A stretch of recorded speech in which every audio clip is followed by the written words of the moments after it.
Okay, good evening, USA, Canada, Long Island, aka Strong Island, plus worldwide, and five spots of Brooklyn, Bronx, Manhattan, Staten Island, Queens. This is G Money Stacks, aka the Gregonator, YouTuber, essential worker, misunderstood lonely nomad, host with the most, independent, in, independent podcaster, unstoppable independent podcaster, and rookie podcaster of Queens, New York. And you're rocking with the 77th episode of Meticulous Vibe Juice Podcast Review Show, live and direct from StreamYard, YouTube, and alongside of myself is the Instagram live feed. Um, of the podcast show page, make sure you turn on your notifications on Instagram so you don't miss any details on when each episode is going to be dropping. Now, um, Now, speaking of which, if you are new to the channel and you are in the YouTube universe and you miss any new and previous episodes whatsoever, don't worry, I got you back. Go ahead and grab that subscribe button on the YouTube channel page, Meticulous Vibe Juice Podcast, the review show, where you can see all the episodes already uploaded to the channel page. And tap that noni bell so you can be reminded when the show goes in the air via live stream. Leave a like and a comment along with the episodes. And also tell a friend to another friend. Make sure you stream and listen to all these episodes and of course, watch them. And I will go over the um I'll go over the audio streaming platforms where you can listen to the episodes. So there you go right there. Now yeah, let me get started with the whole mental health checking shit though, man. Hold on. Now this is now how I'm doing mentally, physically, and spiritually, you ask. Well, had a great weekend actually. I hope y'all folks out there had a good weekend as well. And and I'm actually glad that I'm here for you folks out there today because we got a jam-packing show for you today. And in today's episode, we're gonna be talking about karate games in terms of the video games that most people are familiar with. And of course, we have a music artist to review today. On the what is it? Her name is Blue Lee, and of course, the Tekken movie. Um, we're gonna be reviewing today, and also we're going to be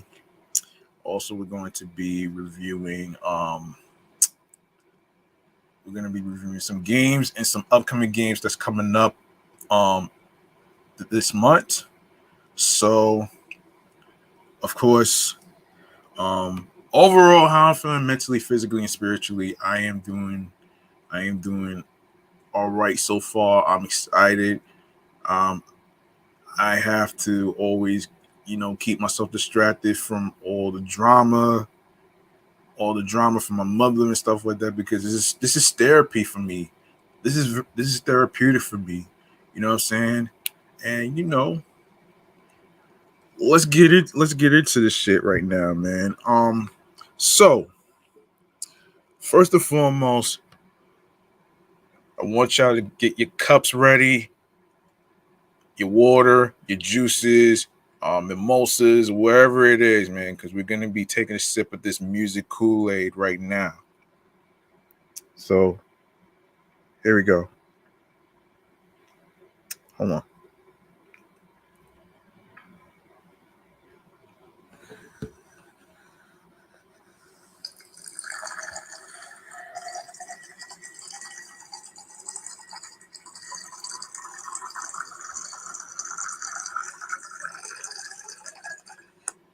Today's music Kool-Aid segment is about Blue Lee. Now, for those of you who may not know who Blue Lee is,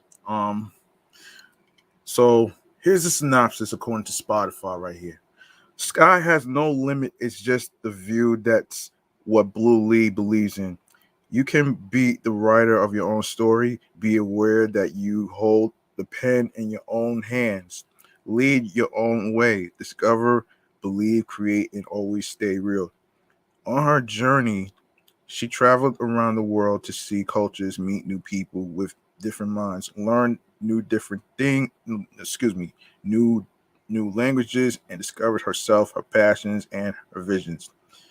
After her travels, one thing has clearly changed. She didn't only see nice views, but she sees things with completely different eyes. She knows um she knows she wants to be independent for more time, peace and freedom, and she is aware for this accomplishment she wants to finally do what she truly loves. This kind of feeling she experiences through the creation of her music. Blue Lee's intention is to connect with people through her lyrics for more self love to better the world. You are a special star, and the universe has so much to offer. Ask, believe, and receive, and make your own footprints unforgettable. Now you can follow Blue Lee on Facebook and Instagram. So there you go, right there. Now we're gonna go over the discography, which is the most important thing. First, we go over the singles. Let's go over the singles first, right here. So she has some singles from starting from 2019. Burn. We got Burn. On My Way, Last Chance, Rock Stars, Who Loves, Live Life, which is something that I agree with. I actually agree with that shit though, man. And her latest single is Summertime, which is the theme, which is a theme that you hear all the time actually from certain music artists and stuff, like your Jazzy Jeff and the Fresh Prince Summertime joint. And this one's a little different, so when you get a chance, go ahead and check out Blue Lee's music discography, the singles and stuff. So um whenever she has like an EP or an album, I will be glad to actually review that as well. So, for the most part, yeah, this is something that I could rock with on a playlist. That's like basically relatable. It's relatable. That's what I like about certain music artists. They're relatable to certain stories, certain paths, certain ways of being successful without a label, major label. Like I don't need, like, for me as a podcast host, I don't necessarily need like a, a fucking I don't need a fucking major network to actually push me. I push myself because for the most part I'm making a lot of progress right now, man. And for the simple fact that I am I'm truly blessed to make it this far. Um, and in tomorrow's episode, it's going to be dedicated to the 1 year anniversary of Meticulous Vibe Juice podcast, which started on June 29th, 2021. All right. So, um, other than that, let's go to um let's go to the Chillax Man Cave Popcorn Lounge real quick though, man. And we got a movie to review today. And today's movie we're gonna review is Tekken.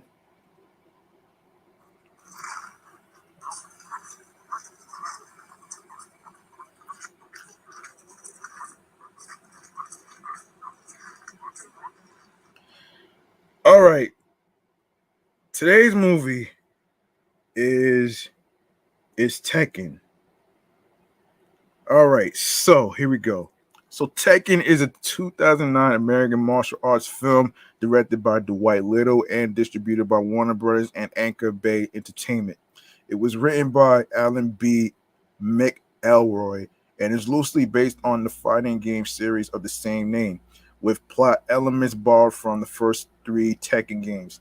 Its story follows Jin Kazama in his attempts to enter the Iron Fist tournament in order to avenge the loss of his mother, um, Jun Kazama, by confronting his father, Kazuya um, Mishima, and his grandfather.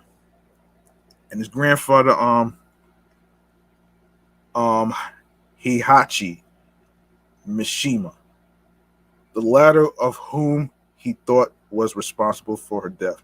It stars John Fu, Kelly Overton, Kari Haruyuki, Tagawa, Ian Anthony Dale, Kong Lee, Darren Dewitt Henson, Luke Goss, Marion Zapico, Lateef Crowder, Candice Hillebrand, Anton Casabov, and Roger Huerta. Now, it came out November 5th, 2009, which was featured at the AFI Film Festival. It was released March 20th in Japan, and the budget was $30 million, but in the box office, it made about $1.7 million. All right, so the film was produced by Crystal Sky Pictures and premiered on November 5th, 2009 at the AFI Film Festival and was released in Japan on March 20th, 2010. It grossed $1.7 million worldwide. Tekken spawned the 2014 prequel Tekken 2 Kazuya's Revenge. I probably might review that next. Okay, so we go to the reception right here. Tekken holds a critical score of 0% based on 6 reviews and has a 31% approval rating by audiences on Rotten Tomatoes with an average rating of 2.68 out of 10.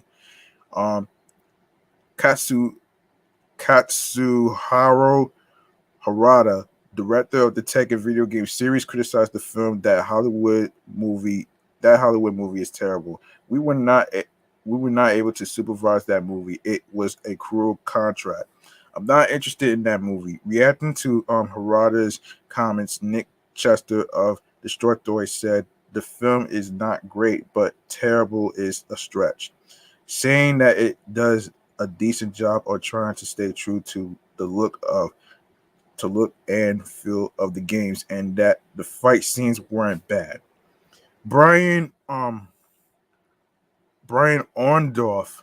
of DVD Talk gave the film 2 stars out of 5, writing, Tekken is a failure on many levels, but it does make a plucky attempt to replicate the flippy floppy nature of the fighting elements, creating a limb-snapping efforts of escapisms surrounded by bland writing and sleepy performances.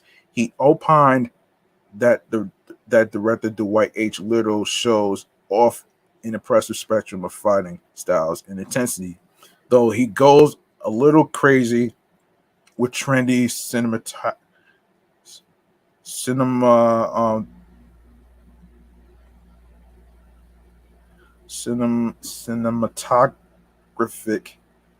choices and hyperactive editing.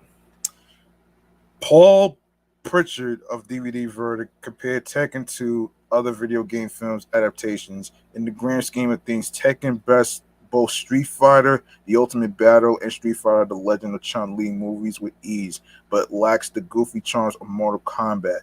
Had it embraced its roots more openly, the film may well have offered more excitement. As it is, Tekken is just an average action flick. with nothing to distinguish it from the rest of the crowd.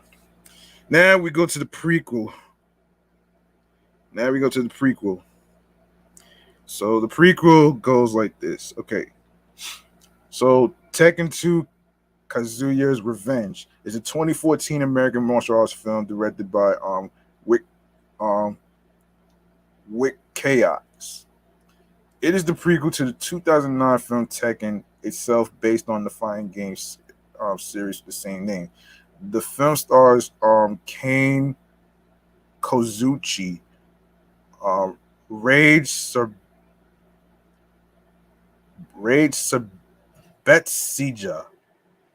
and Kelly Wenham. Kari Haruyuki Tagawa and Gary Daniels reprised their roles as Heihachi Mishima and Brian Fury, respectively. Um. Okay, so it came out in the Philippines and also in the United States August 2014. Now, now there's no budget of the sequel, but the box office in Singapore made $9,240. We go to the reception here, man. In the sequel, Manly Movie gave the film a score of 3 out of 10, commenting that it's like the producers and writers have no idea who these characters are and had no intention of giving a crap, but were advised that certain actors were free for a cameo, use them. Well, there is no such thing as a perfect movie, though, man. I tell you that much, though. I tell you this, man. And speaking of speaking of speaking of Tekken, we got some Tekken games to go over actually. So we're gonna go to a little thing that I like to call the video game chamber. Yes, the video game chamber. So let's do this.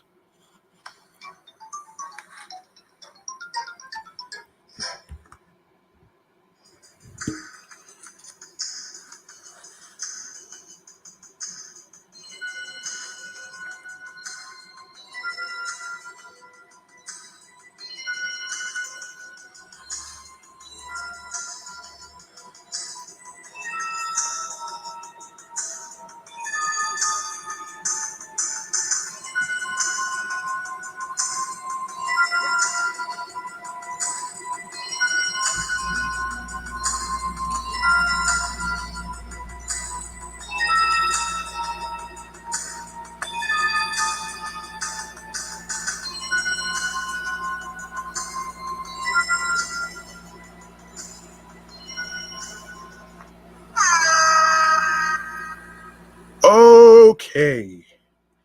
Now we got some Tekken games to actually go over right here. So this is based on a video game that came out over the years. So for those of you who's not familiar with this game, I'm fill you in right now.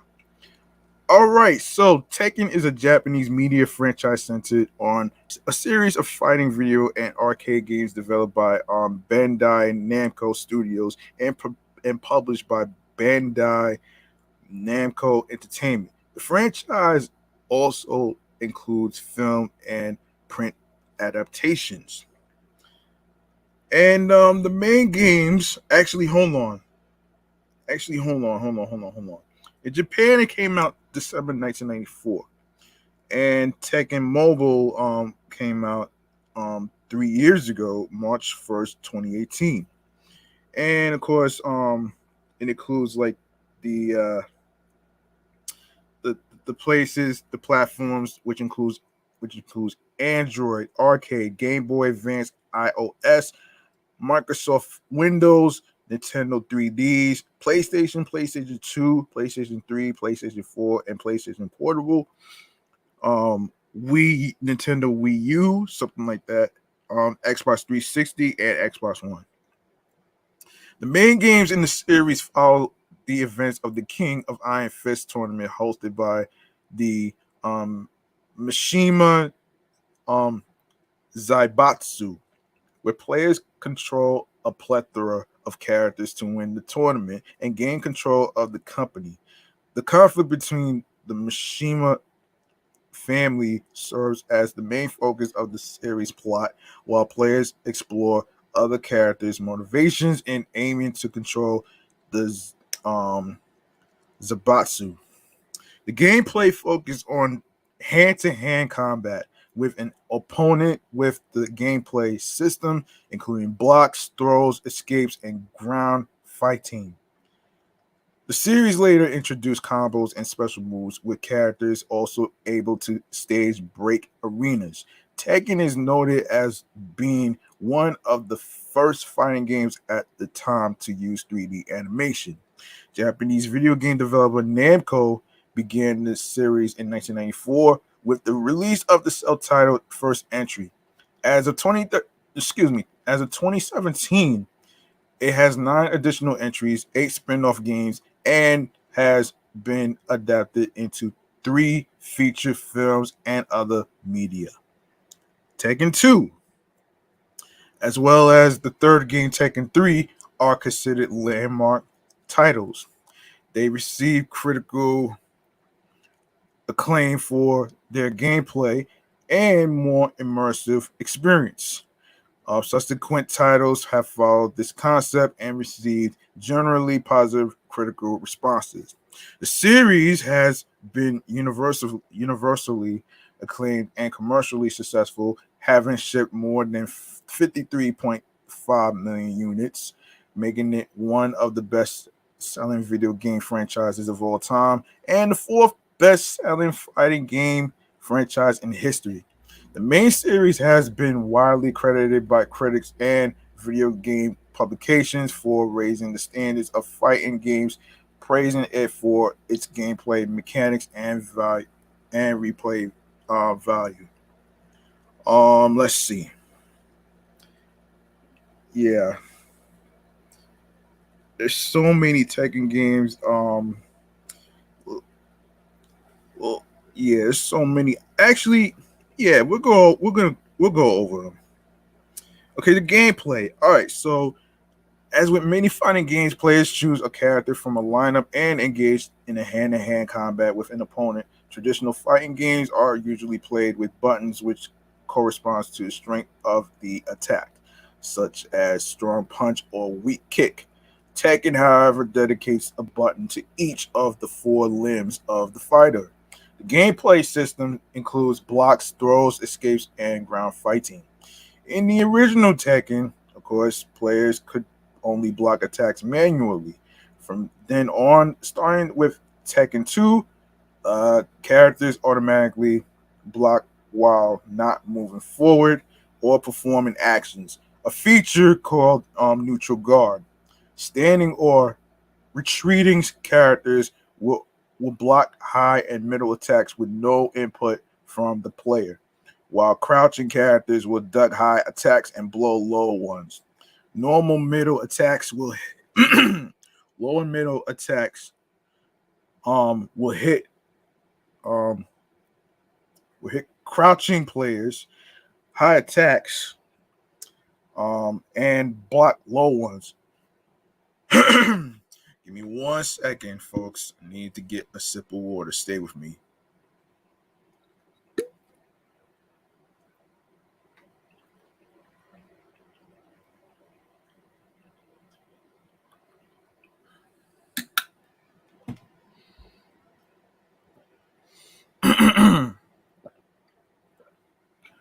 All right. Yeah. Where was I? Oh, right. Yeah. Okay. Neutral ground. Neutral guard. Okay. Okay. So wait. Standing. or retreating characters will block high and middle attacks with no input from the player, while crouching characters will duck high attacks and block low ones. Normal middle attacks will hit crouching players, but some special mid attacks can be blocked by both stand and crouching neutral guards. Meanwhile, pressing backwards will give the player an active guard that can withstand certain combo attacks that would normally penetrate the neutral guard. Some characters are equipped with parries and reversals that act like traditional press button to block systems. Tekken 3 introduced several gameplay possibilities that were retained in later games, including the ability to sidestep into the foreground or background. Tekken 3, excuse me, and later games also reduced recovery time after being knocked down and gave characters rolls to recover instantly after hitting the ground, allowing the player to get back up, get back into the fight more quickly at the risk of being hit while rolling. Tekken 4 gave players even greater mobility by adding true 3D movements inside geometrically complex arenas with uneven ground obstacles and walls. The 3D gameplay allows damaging side and back throws as a reward for outmaneuvering the opponent, as well as evasive attacks that develop directly from a sidestep. And side note, as yes, you can hear the air conditioner in my room because of how hot it is, but it's still summertime, man. You know what I mean? So might as well use the air conditioner until we hit September. I won't be needing it, so you know what I mean. But anyway, so we have Tekken 5 saw a combination of walled and infinite arenas while discarding uneven ground. Tekken 6 retains much of the design from Tekken 5, but also includes a rage mode, which activates when a character is near the end of his um, vitality bar and earns a damage multiplier. Bond hits were also added in, which a player connected with an airborne opponent will place him in an inescapable grounded state, allowing combo extensions. Tekken 6 also has destructible floors and walls that allow the fighters to blast through to new fighting arenas when broken. Tekken Tag Tournament 2 retains these elements while also adding a new kind of stage break. Of course, balcony breaks, which is a combination of the floor and wall breaks, where characters will go through a breakable wall and fall to a lower level in the same sequence. Tag 2 specific features include tag assaults um, and tag crashes. Of course, Tekken 7 introduces some movement changes to the Tekken formula. The back walk animation is now similar to Tekken Revolution, featuring a more fluid movement away from the opponent as opposed to a slower shuffle. Regular back rolling from a grounded state has been removed and instead replaced with a new rising animation, and performing an ankle kick is now accompanied by a new back roll to help create separation. Balcony breaks from Tag Tournament 2 are um, present and function similarly to how they did in solo play. New features include Power Crushes, which is an attack that cannot be interrupted by regular attacks once the animation has begun, and Rage Arts is the attacks that can only be used when your character has hit a rage state near the end of their vitality meter, sacrificing the rage mode to perform the attack. Bound has been mostly removed save for specific situations. Of course, certain moves can cause a bound if not comboed into, and all low parries will cause a bound effect similar to Tekken 6 Bloodline Rebellion. 4 breaks now result in an effect similar to Tag Assault in Tag 2 rather than a standard bound. And instead, characters now have more frequent access to an aerial tailspin attack. No, excuse me. Um, Aerial tailspin effect. It's an attack that throws an opponent backwards onto their head as opposed to straight downwards, although it is still inescapable. Um, excuse me. Inescapable, actually, once triggered, which means the combo can continue. Of course, obviously, pretty sure some people already know the characters already. Some of the characters' names I'm not going to be able to pronounce, but you guys know the rest of the characters and the synopsis and stuff. So let me just let's go to the reception. All right, so all this is the list of all the Tekken games actually that's been posted on June 2nd, 2017. Aggregate review scores. Um, so game rankings gives it 75%. Uh, Tekken 1 is 75%. Tekken 2 93%. Game rankings 89 for on the Metacritic. Tekken 3 95%. Metacritic 96. Tekken Tag Tournament 85%. Metacritic 85. Tekken 4 81%. Metacritic 79. Tekken 5 game rankings gives it 89%. Metacritic gives it 88%. Um Tekken 5 Dark no, excuse me, hold on. Tekken 5, yeah. Tekken 5 Dark Resurrection um game rankings gives the PSP 89% and PS3 82%, and Metacritic gives it 88% and 82. Tekken 6 for game rankings, PSP 83%, Xbox 360 81%, PlayStation 3 80%. Metacritic gives it for PSP 82, 360 80, PS3 79. Tekken Tag Tournament 2 game rankings gives the PS3 game 82%,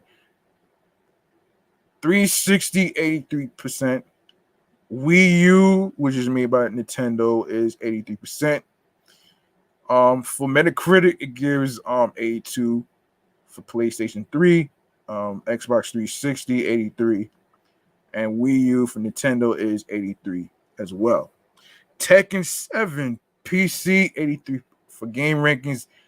PC is 83%. PlayStation 4 81%. Xbox One is 82% on the game rankings. Now Metacritic gives the PC 82 for PS4 82, Xbox One 81. Okay, so critical reception to the games has been positive, with the series peaking in 1998, with the PlayStation version of Tekken 3 receiving an average of 96% at Metacritic and game rankings, and to this day considered one of the greatest fighting games of all time.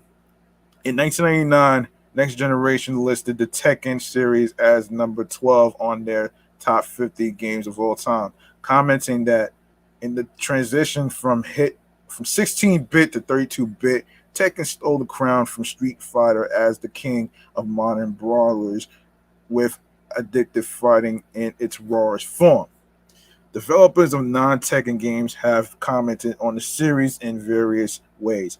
Ed Boon, the co-creator of Mortal Kombat, revealed in one of his interviews with GamePro that his favorite fighting game out of his competitors is Tekken.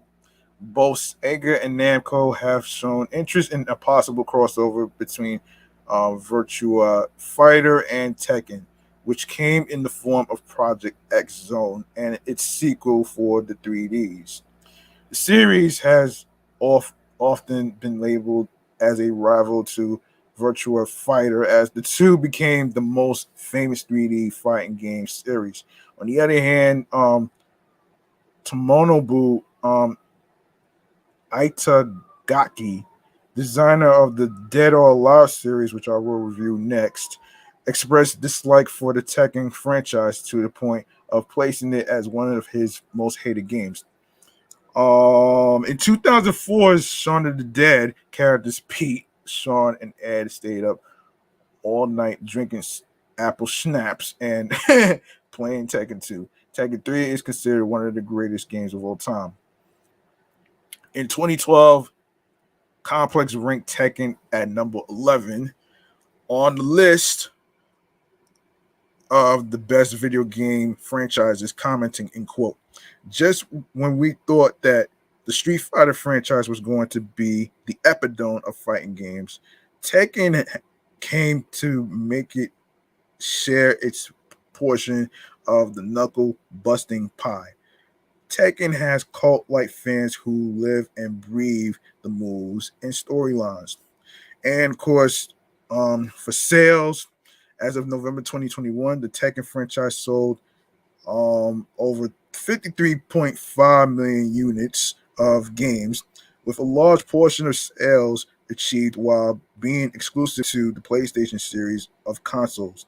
Tekken 3, which is critically the most successful in the series, was previously the most successful commercially as well, having sold 8.5 million copies to date, with 1.4 million in Japan.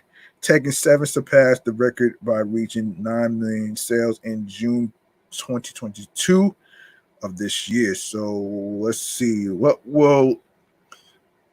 All right, the legacy. Let's go to the legacy, man. All right, so let's see. Since the series has a long history of being exclusive to PlayStation, along with the arcade cabinets running on PlayStation hardware, Tekken has been associated closely with the PlayStation brand. Uh, Katsuhiro Harada has stated that the PlayStation remains the main platform of development for Tekken. The first game in the series was the first PlayStation game to sell over 1 million units, which earned it a Guinness World Records Gamers Edition award in 2008, among other awards, including first fighting game to feature simulated 3D and a record for the entire series, the best selling fighting series for PlayStation consoles. Tekken Tag Tournament was one of the most popular launch titles for the PlayStation 2.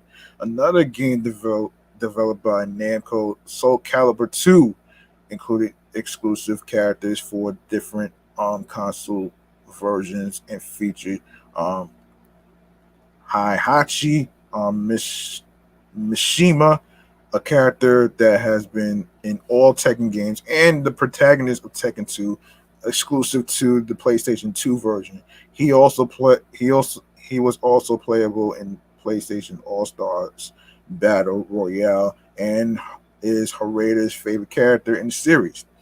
Tekken 7's PlayStation 4 announcement trailer featured a retrospective celebration of 20 years of Tekken, and the PlayStation 4 version of the game features exclusive content from previous titles in the series, including character costumes and musical tracks. The PlayStation 4 version was the best selling version of the game and provided a 6% boost in the hardware sales in Japan. While PlayStation Classic was not well received by the public, Tekken 3 was included in the preloaded collection. And Tekken 3 is also available in all regions. Astro's Playroom, a 2020 video game released as a launch title for PlayStation 5, included a homage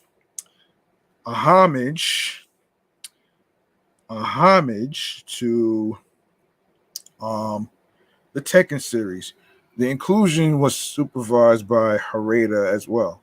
In May 2012, Namco Bandai opened Tekken Museum in Osaka, Japan. The museum showcases goods, action figures, artworks, life-size statues of Tekken characters, and various merchandise. The items on display are rotated regularly so that the museum is worth multiple visits. Okay, so all right, so we got another game to review today. Um, we got another game to review today, Dead or Alive. All right, so Dead or Alive is the next game to review today.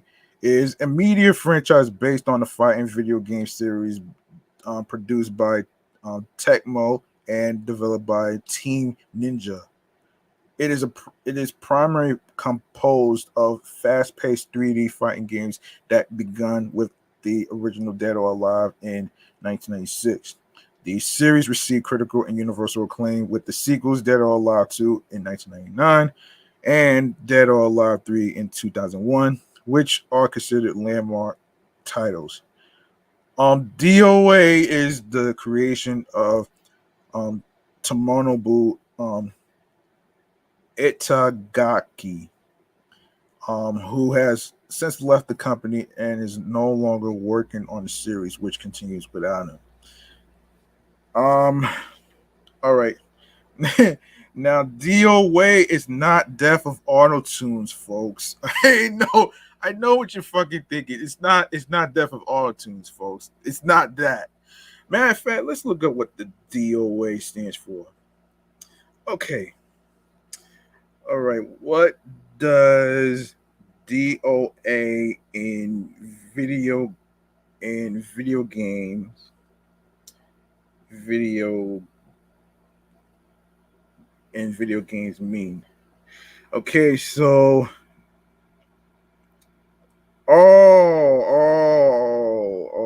okay. That's what DOA stands for. Okay, Dead or Alive. Gotcha. Now, okay. All right. So it was the first release was November 26, 1996 for Dead or Alive, and then all of a sudden we have Dead or Alive 6, which I didn't even know. I didn't know about this until now. So there's some spin-offs. So we'll get into that actually. All right. So set in the fictitious version of the 21st century, the plot of the series revolves around the events of the Dead or Alive World Combat Championship, an international martial arts tournament where fighters from across the globe participate for the title of the world champion and large cash prizes. The tournament are held by the Dead or Alive Tournament Executive Committee. The conflict between the ninja competitors the and DOATEC's personnel serves as the main focus of the series. So this is the Dead or Alive Tournament Exclusive Committee. That's what the acronym stands for. In case people don't know. All right, so Dead or Alive has been well praised for its impressive fighting system, beautiful graphics, and interactive environments. The franchise consists of 6 main fighting games, numerous updates, and spin-offs. In addition to its fast-paced combat, beautiful environments, and countering-based play system, and the franchise is also known for its female characters. The aspect of the series' popularity led to the creation of the spin-off game Dead or Alive Extreme Beach Volleyball and its sequels where the female characters and their sex appeal play a more focal role than it does in the core Dead or Alive series.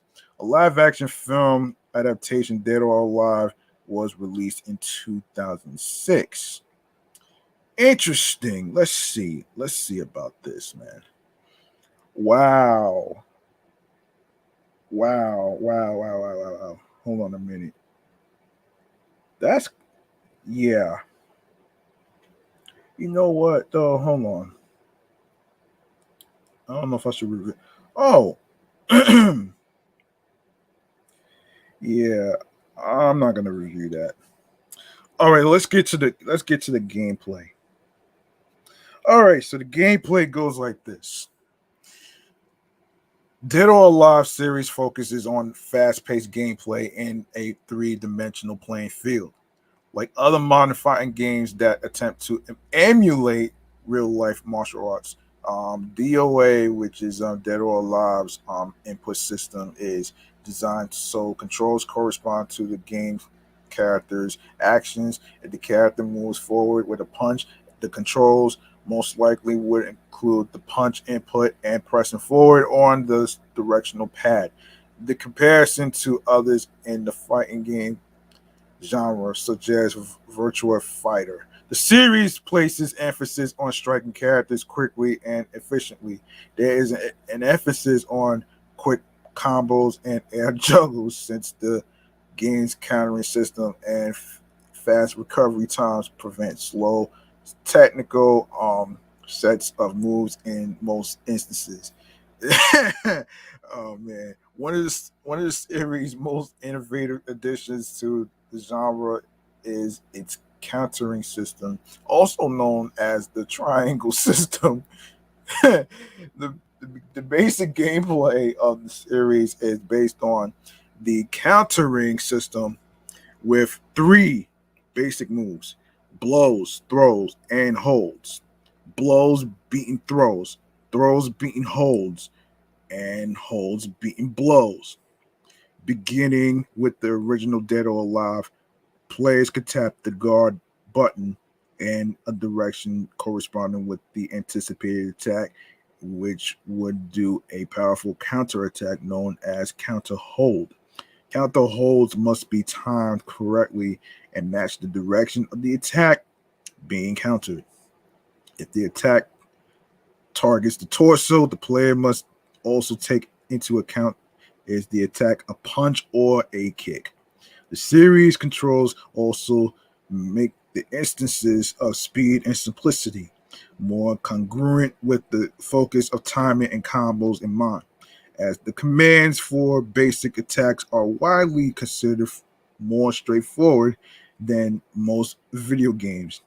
There is only one button for punch, kick, throw, and guard, with the player rarely having to combine more than two different input schemes together at a time. The series uses interactive features that appear in certain fighting arenas called danger zones. Danger zones. Yeah. Yeah. Of course, um yeah. Yeah, fighters caught in the danger zone would take extra damage, giving the attacker a slight advantage. These environmental hazards can be anything from falls to explosives to breakable structures. If a fighter has low health, being trapped in a danger zone is more likely to knock them out than a normal attack. Although in certain titles, elements such as falls cannot do this, and instead just leave the fighter with very low health. In the first Dead or Alive, stages were simply fighting ring arenas, and the danger zones were just explosive outer edges of the arena floors. In Dead or Alive 2 and onwards, stage environments became larger and multi-tiered, and the original Danger Zone was replaced with more fully interactive ones, such as falls off the edge. Yeah, falls off the edge walls, electrically charged walls, explosive walls, breakable walls, and windows. Players are also offered the ability to sidestep into the foreground or background. Since Dead or Alive, the series has implemented its tag team fighting system, allowing characters to switch back and forth for combo attacks and even attack simultaneously when timed correctly. The tag mode also included special throws, unique to certain pairs of characters called tag throws, and the mode allows for the participation of four players, something not very common in the fighting game genre. Dead or Alive 3 introduced the attack change feature in the tag mechanics where the fighting character can switch places with a partner, in which the character jumping in can then unleash an attack while jumping in. Since Dead or Alive 3 tag matches can be selected in the other game modes. Dead or Alive 3 improved upon the gameplay and graphics in superior detail compared to the previous games. The game offered unrestricted 3D axis movements with better sidestepping, giving players the ability to dodge most attacks with a sidestep. The game added a new feature in its sparring mode called Exercise, an automatic command tutorial that teaches players how to perform attacks. The game expanded on the concept of multi-tiered stages, pushing the stage sizes larger than that of its Predecessors. Okay, we got Dead or Alive 4. Introduced the bounce combo system where players can perform further attacks to opponents who are bouncing off the floor or ground, and can also perform attacks on opponents while they are down. Moving obstacles were introduced in certain stages as a type of danger zone that causes damage to fighters who are hit by them, and using a counter hold at the right timing can help players avoid being hit by them. Jumping over non-moving obstacles and performing flying attacks while jumping over them was also introduced. Dead or Alive Dimensions utilized the Nintendo 3D's button touchscreen, offering optional touchscreen based controls by tapping a move set to execute blow combos, throws, and holds.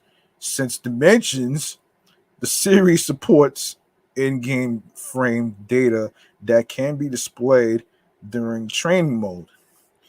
Dead or Alive 5 uses a revamped control system and features a more cinematic experience, especially with regards to danger zone effects.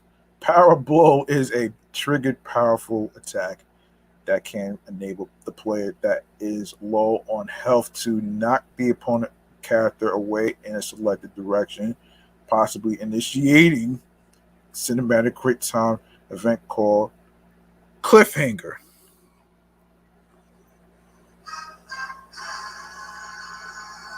The game's new critical system features critical stuns, critical combos, and critical bursts. There is also a strong online component, including a spectator mode. Dead or Alive 5 Ultimate further added the vertical power launcher and an extensive tutorial mode. All right, hold on a second, folks. Yeah. In addition to the norm to the normal control system. Dead or Alive Plus for the PlayStation Vita features optional touchscreen based controls from first person perspective. The spin off Extreme series is based around 2-on-2 matches of beach volleyball and casino gambling. After the original Dead or Alive Extreme Beach Volleyball, the available activities have expanded to include the likes of watercraft racing and beach photography, while emphasizing the series' breast physics. Oh shit. Um. Okay. Let's see. So let's see. So these games came out in the 2000 between the 2000s, the teens, and the teens actually, the 1990, 1999, and all the other years. Um, let's see. Is there anything else? Let's see. So of course there was a. I'm not even gonna do the live action thing. Let's go to the cultural impact.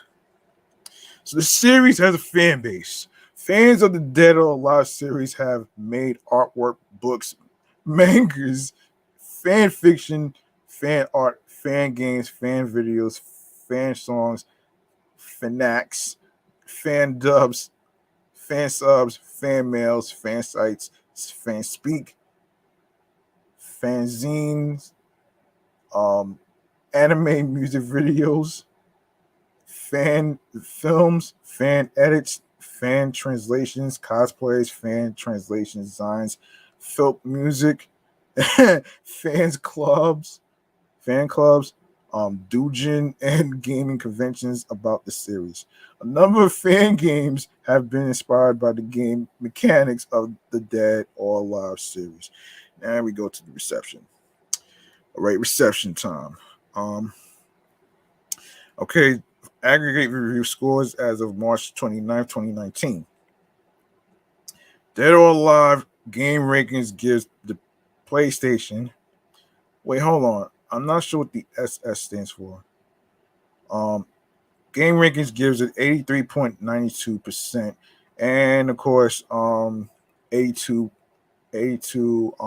point 00%. Metacritic gives the PlayStation 84 out of 100. Dead or Alive 2. Game rankings gives it 91.37%, and of course the PlayStation 2 is 87.38%, and Metacritic gives the PS2 91 out of 100. Dead or Alive 3 86.19% for game rankings. Metacritic gives it 87 out of 100. And Dead or Alive 4 game rankings gives it 85.49%. Metacritic gives it 85 out of 100. Dead or Alive 5 game rankings gives it for Vita 84.50%. And Metacritic gives Vita 80 out of 100. And of course, there's the Xbox 360, 79.45% for game rankings.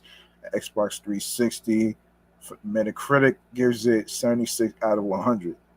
76 out of 100. Dead or Alive 5 Plus for PlayStation 4 game rankings gives it 75.19%. And PlayStation 3 gives Metacritic gives PlayStation 3 74 out of 100. Dead or Alive 5 Ultimate PlayStation 3 game rankings gives it 74.57%, and for PlayStation 4 Metacritic gives it 74 out of 100. Dead or Alive 5 Last Round Xbox One game rankings gives it 72.40%, and And for Xbox One, again, um, Metacritic gives it 69 out of 100. PC, um, on the game rankings, gives it 60.50%. Metacritic gives PC 69 out of 100. Dead or Alive 6, Xbox One. So game rankings gives Xbox One a 80.00%. And Metacritic gives Xbox One 76 out of 100. And game rankings gives PC 75.00%. And Metacritic gives PC 73 out of 100.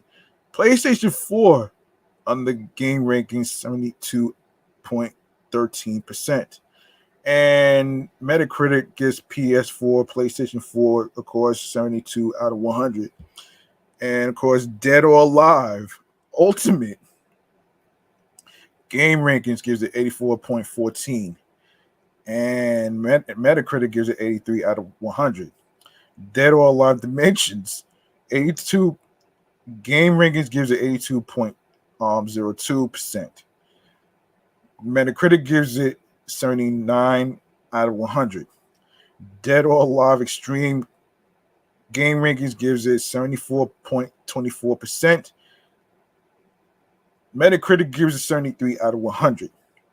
Dead or Alive Extreme 2 game rankings gives it 54.35%. And Metacritic gives it 53 out of 100. Dead or Alive games have been mostly well received. The fighting series have received positive reviews, with Dead or Alive 2 having the highest ratings out of the numbered games. The Dead or Alive 5 having the lowest, except its plus version for the Vita. By July 2013, the DOA series has shipped 8.6 million copies worldwide. As of July 2016, the series has sold 9.7 million copies worldwide. All right, now we go to Killer Instinct. Yes, many of you probably heard of Killer Instinct before, but it came out in the 90s actually. So Killer Instinct is a series of fighting video games originally created by Rare and published by Midway, Nintendo, and Microsoft Studios. The original Killer Instinct was released for arcades in 1994. The game was then released for the Super Nintendo NES and Game Boy in 1995. Its popularity led to a sequel, Killer Instinct 2, which was released for arcades in 1996. The game was then released as Killer Instinct Gold for Nintendo 64. Let's see. So the composers are Robin Beanland. Oh shit. Grammy Norgate, Mick Gordon, Atlas Atlas Plug. Oh shit. Atlas Plug. Oh my gosh.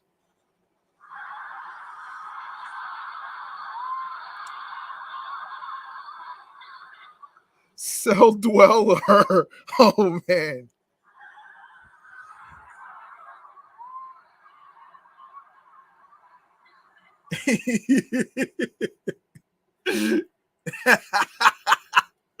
Oh shit. Okay, so the platforms are arcade, Super NES, Game Boy, Nintendo 64, Xbox One, and Windows. So Killer Instinct came out October 28th, 1994. And the latest Killer Instinct, I think it's the reboot version, November 22nd, 2013. I did not know they rebooted that shit. This is funny. Also, the series was rebooted with the series of Killer Instinct 2013 for the Xbox One. Oh, gotcha. Okay. So now, yeah, we go over this, man. So Killer Instinct, Yeah, I don't know if there's a gameplay for this, but yeah, we'll go over the gameplay afterwards. Okay, so Killer Instinct, and of course, obviously, um, is an arcade fighting game developed by Rare and published by Midway. Initially released in arcades in 1994, the game's advertised it would launch in 1995 for an intended Nintendo Ultra 64 home console. The Ultra 64 eventually materialized as the Nintendo 64, but never received a version of the original Killer Instinct. Instead, the game received a high-profile launch on the Super NES, um, which bundled a CD of mixed game tracks with a limited edition black colored cartridge, as well as a release on the Game Boy handheld the following year. Both the SNES and Game Boy versions were published by Nintendo. A digital port titled Killer Instinct Classic was released as part of a bundle with its 2013 sequels first season on Xbox One. Now we have the Killer Instinct 2 and the Killer Instinct Gold. 1996 arcade only game developed by Rare, licensed by Nintendo, and manufactured by Midway. It was the sequel to Killer Instinct. The game was also ported to the SNES, um, but never released. Like its predecessor, the game features two eight-way joysticks with eight buttons, eight buttons each for attacks. Of course, three punches and three kicks. Both allowing for both a single player mode or two player mode versus mode. It was later ported to the Nintendo 64 console under the name Killer Instinct Gold, and the port was published by Nintendo. The digital port titled Killer Instinct 2 Classic was also released as part of a bundle with its 2013 sequel second season on Xbox One. Killer Instinct was also included as part of the Rare Replay compilation release. So the rebooted version of the Killer Instinct series developed by Double Helix Games under supervision of Ken Lobb, and the first game in the series to be published by Microsoft Studios was released on November 2013 as a launch title for the Xbox One. Following the acquisition of Double Helix Games by Amazon Iron Galaxy Studios took over the development um, of post-launch content. Yeah. A Windows 10 version was released in March 2016 on the Windows Store and via Steam in September 2017. Okay, now we go over to the gameplay.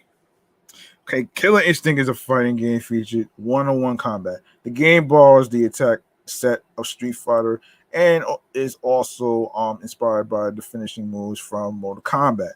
Of course, there are several features that distinguish it from other franchises. Of course, a double energy bar. Instead of winning 2 rounds, each player has 2 bars of energy. Give me 1 second, folks.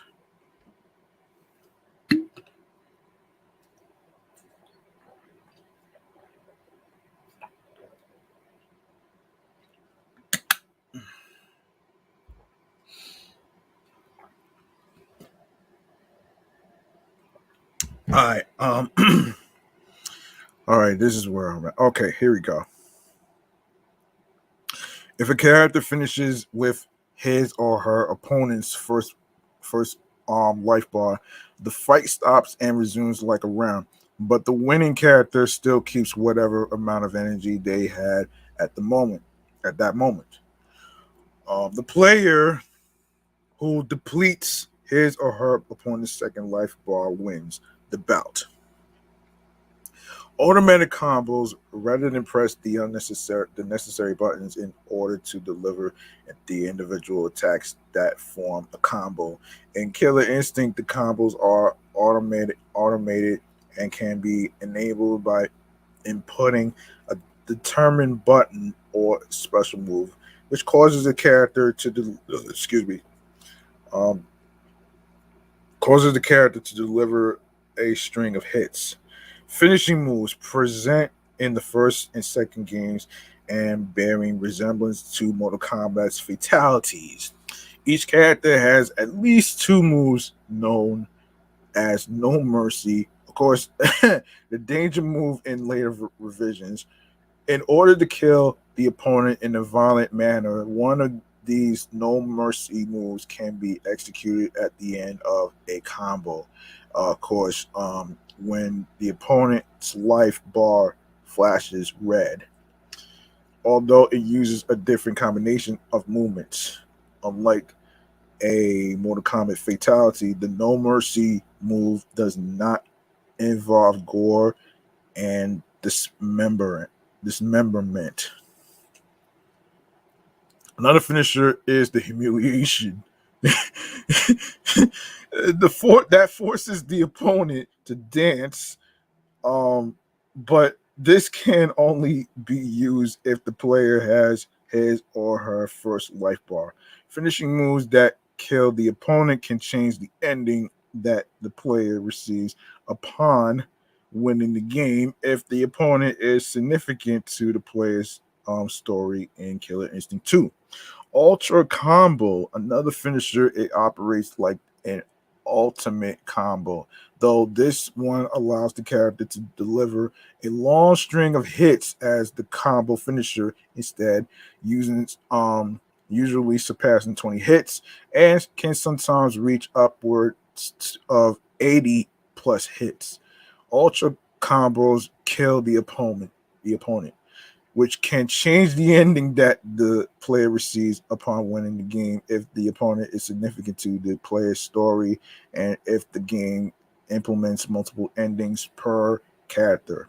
Stage Ultra, similar to the, the Ultra combo, including the fact that it kills victims.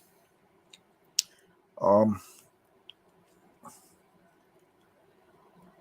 Hold on a second. It kills the victim, but is unique to the fighting stage and positioning of fighters. When performed correctly, it can be as simple as knocking a player out of or off a building to sealing them away in a magic book. Jeez! Magic book. Can you imagine?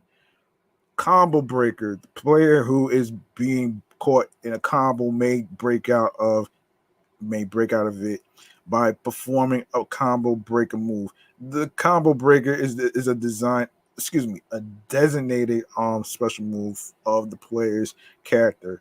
A combo can be broken at either the auto double or linker stage. To successfully break an auto double, the player must use the breaker move at a strength lower than the auto double itself.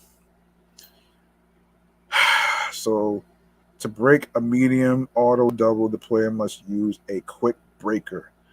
The combo can also be broken at the linker stage. At this stage, the player can use any strength of breaker, making long combos a risky affair.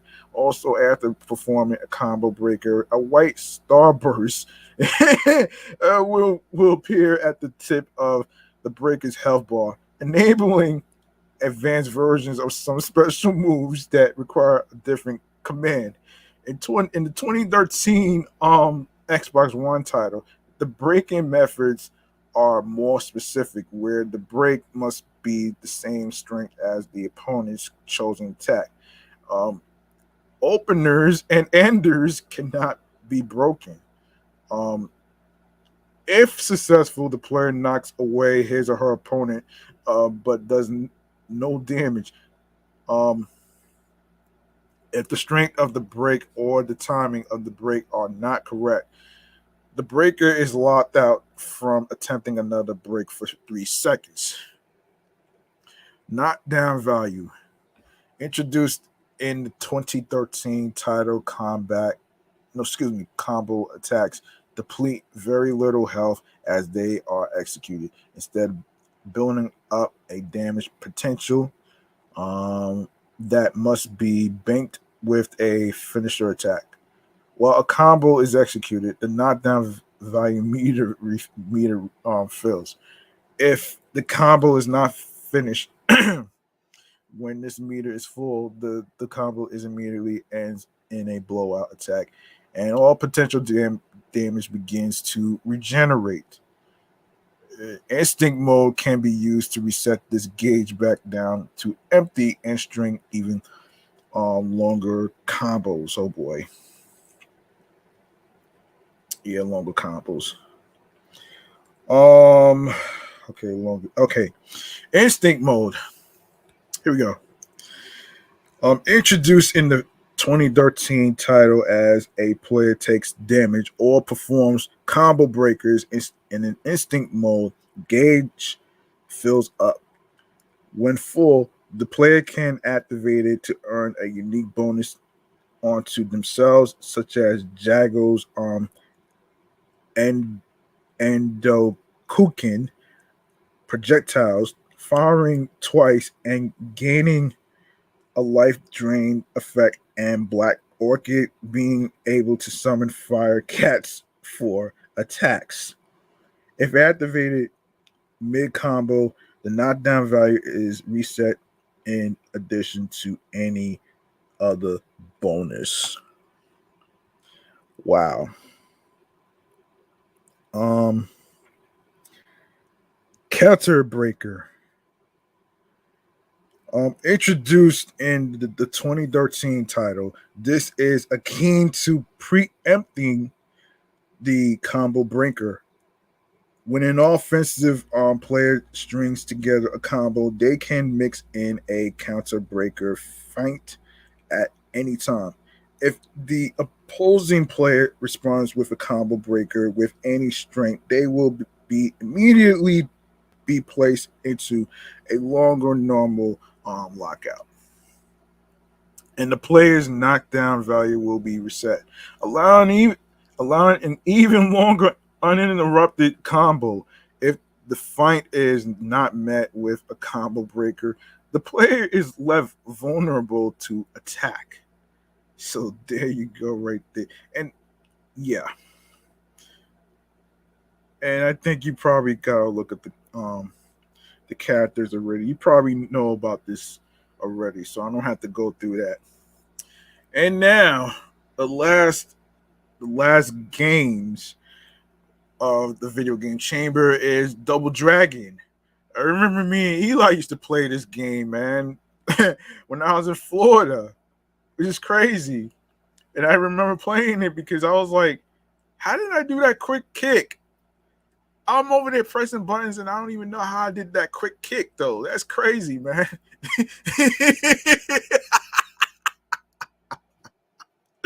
Yo, oh shit. That's fucking incredible, man. Okay, Double Dragon is a beat 'em up video game series initially developed by Technos Japan and released as an arcade game in 1987. The series features twin martial artists Billy and Jimmy Lee as they fight against various adversaries and rivals. Um and Double Dragon came out in 1987. Yeah, I didn't even know there was a Double Dragon 4. Oh wow.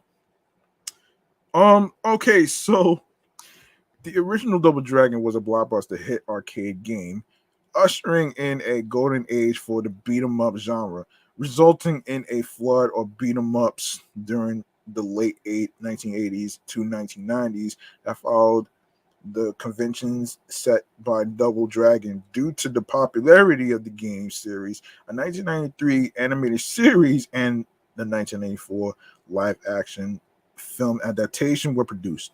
These adaptations were widely panned by critics and audiences. The franchise is now the property of Arc System Works, the company that ported the original Double Dragon to the Sega Master System console in 1988. Now the game series. Okay, first game Double Dragon was released in the arcades in 1987. A Nintendo Entertainment System version produced by Technos was released in 1988, followed by a Game Boy version in 1990.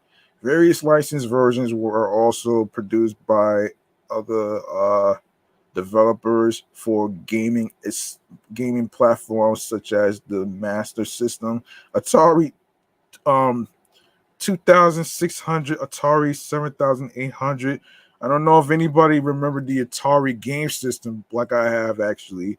Um, and of course, obviously, Sega Genesis, Atari Lynx, and for home computers, two Double Dragon sequels were released for the arcade. Double Dragon 2, The Revenge in 1988, and Double Dragon 3, The Rosetta Stone in 1990. Like the original Technos produced versions for the NES, Double Dragon 2, The Revenge in 1989, and Double Dragon 3, The Sacred Stones in 1991, respectively. In 1991, Double Dragon 2 was released for the Game Boy, which featured an unrelated storyline. A fourth game was released exclusively for the Super NES in 1992, titled Super Double Dragon. Um, it was the last game produced by the original team at Technos. The Game Gear Double Dragon is not a port of the original arcade game, but is instead an entirely new entry in the series that has gameplay elements that are more similar to Streets of Rage, which I will review Streets of Rage and Streets of Rage 2 in a future episode. So I'm going to save that for a future episode. In 1994, Trade West released Double Dragon 5, The Shadow Falls, for the Super NES and Genesis in North America and Europe, a fighting game developed by Leland Interactive based on the Double Dragon animated TV series by Bulbot Entertainment, a Jaguar version. Uh, um, yeah, Jaguar version. Hold on. Jaguar version. Hold on. Let me a second. Yeah. A Jaguar version was released by Telegames as well. Yeah. Another fighting game produced by Technos, simply titled Double Dragon, was released for the Neo Geo arcade and home console in 1995. A Neo Geo CD version was also released, as well as a PlayStation version by Urban Plant. It was the last Double Dragon game produced by Technos before the company went out of business. In 2003, a remake of the original Double Dragon, titled Double Dragon Advance, was produced by Atlas and Million for the Game Boy Advance. A 2009 remake was released for the Zeebo, developed by Brizzo Interactive and published by Tectoy. In 2011, another remake was released for the iPhone, developed by Brizzo Interactive and published by Axis Games. Way Forward Technologies developed Double Dragon Neon, a self-parody of the series. The game was released on September 11, 2012 for the PlayStation 3 and on PlayStation Network. One day later for the Xbox 360 on Xbox Live, and was released for PC in the first quarter of 2014. Double Dragon 2, Wander of the Dragons, a 3D remake of the original Double Dragon 2, was released on the Xbox Live Arcade by game developer Gravity, not the movie, um, in April 2013. A compilation of the three arcade titles, the title Double Dragon Trilogy, was released by Emu in 2013 for iOS, Android, GOG, and Steam platforms. Wow. A new a new title in the series titled Double Dragon 4 um, was released on January 30th, 2017 for the PlayStation 4 and PC respectively, and for September 7th for the Nintendo Switch. It takes place shortly after Double Dragon 2 The Revenge, and uses an 8-bit art style similar to the NES ports of the earlier entries of the series. The title was developed by Arc System Works and former techno staff such as producer um,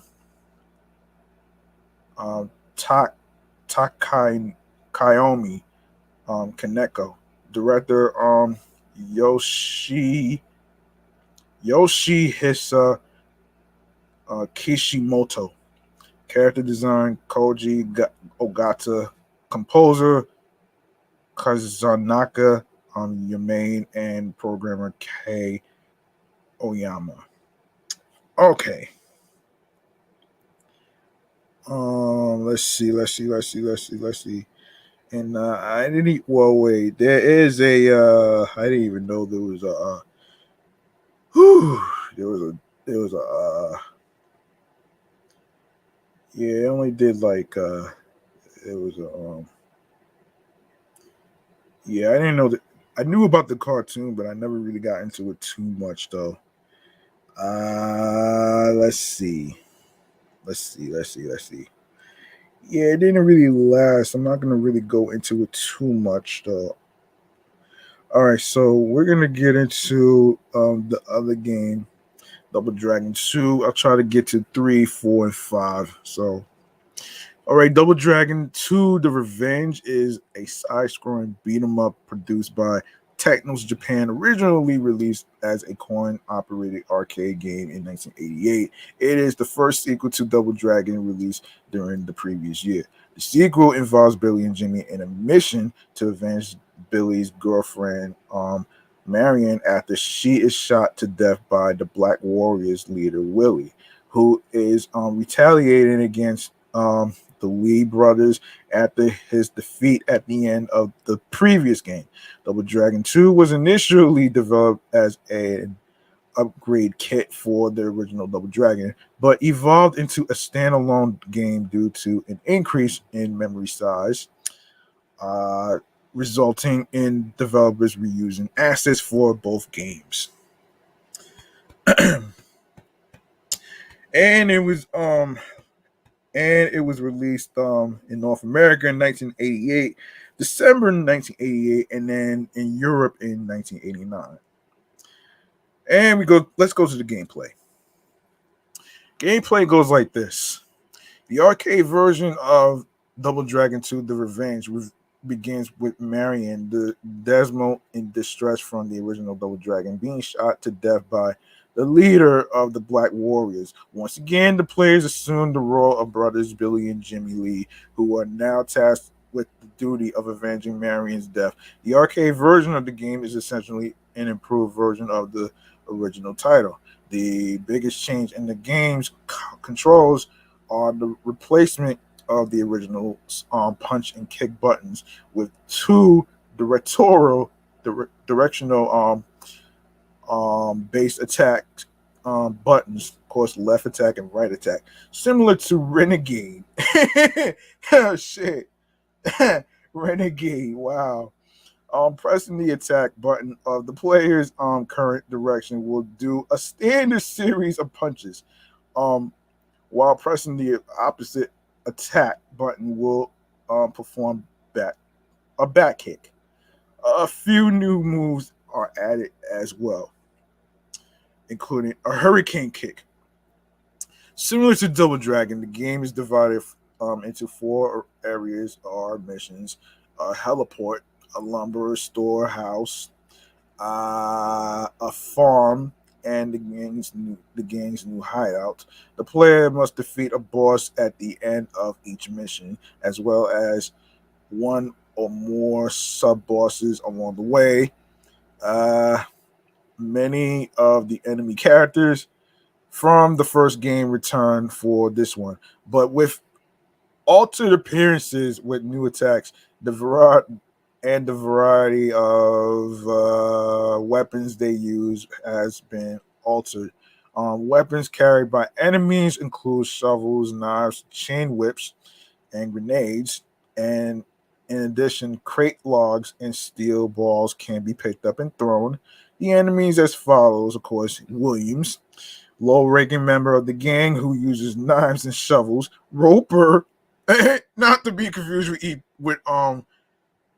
w- with Roper from the film critics. You get the gist of this shit. Anyway, man, another low-ranking member who can also use knives and shovels and throw crates, logs, and balls. Linda, the only female member who uses whips, knives, and grenades. She is the only enemy who would pick up or carry a whip. O'Hara, a head swap of a Bobo from the first game, a tail bare chested with a crew cut. Barnov, a large man in a steel mask who is the boss of the first mission. His body vanishes when he is defeated, leaving his clothes behind. Later in the game, he gains the ability to materialize himself and continue fighting. Bolo, a head swap of Ahara with longer hair. Abor, the boss of Mission 2, a large blonde man in a white shirt, red pants, and sunglasses. Jeff, a palette swap of Billy and Jimmy, who can perform all of their moves. Chin, Timey, the boss of Mission 3, an agile martial artist who fights with Kali sticks, which he never drops when knocked down. Willie, the leader of the Black Warriors who uses a machine gun and never drops it when knocked down. Of course, Doppelganger, a shadowy clone of Billy and Jimmy that the player must fight after defeating Willie in Mission 4 as the final battle of the game. He can perform all the player's attacks and can also drain the player's energy if he gets close enough. If two players reach the end together, they must each face their own clone. Oh boy.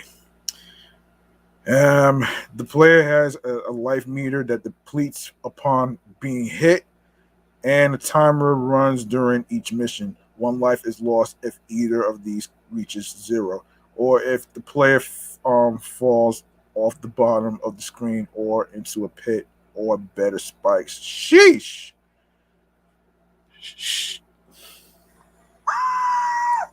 Yeah. Yeah. It's crazy, isn't it? I don't know if I should go over the ports. Yeah, let's go over the ports, man. An 8-bit console version was released for the Nintendo Entertainment System on January 15, 1990, developed by Technos themselves, although it is a very distinct product from the arcade game. It was remade by Naxat Soft or the PC Engine in 1993. Virgin Mastertronic released ports of the arcade version for the ZX Spectrum, Commodore 64, IBM PC, Commodore Amiga, um, Amstrad CPC, and Atari ST in 1989. The computer ports were developed by Binary Design, the same studio that handled the computer ports of the first game. In 2013, the Internet Archive put the undeleted assembly sources of the DOS version available for download.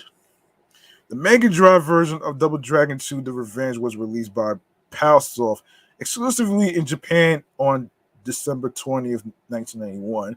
Unlike the NES version, the Mega Drive version is a straight port of the original arcade game, featuring the same stages, techniques, and weapons, as well as almost every enemy character, with Jeff being the lone omission.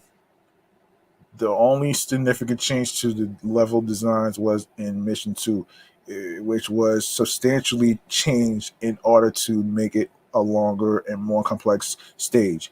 However, the characters were redesigned to much smaller proportions and are less colorful than the ones featured in the original arcade version, or even the Genesis port of the original Double Dragon by um, Accolade, released a year later in North America and Europe.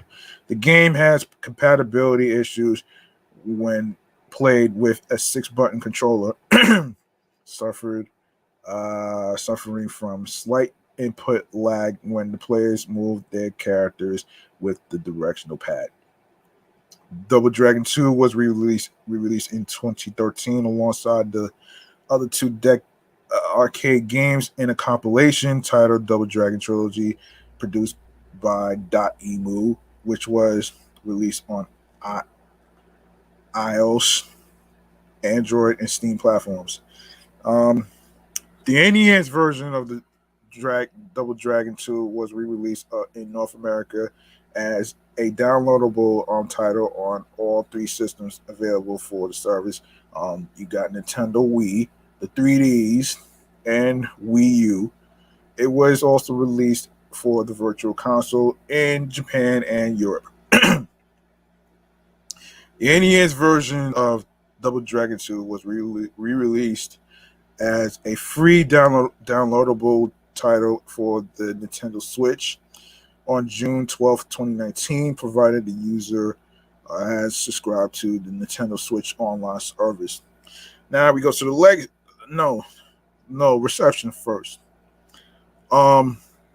So we have some charts here. So we got Amiga, Arcade, Atari ST, and ZX. So Ace gives 720 under Amiga. So Arcade is positive 725 for Atari ST. Now Crash gives it at 85% under ZX. Sinclair User 87% under ZX. The Games Machine 83% under Amiga. Atari ST 83%. ZX 82%. Young Sinclair Arcade gives it 8 out of 10. ZX gives it 77%. Commodore User for arcade it gives it 77 out of 10. And Micro Hobby ES 78% under ZX. Of course, in Japan, Game Machine listed Double Dragon 2 The Revenge on their April 1st, 1989 issue as being the 7th most successful table arcade unit of the month. In the United Kingdom, the game was number 3 on the Atari ST sales chart in early 1990. In 2013, Arcade Sushi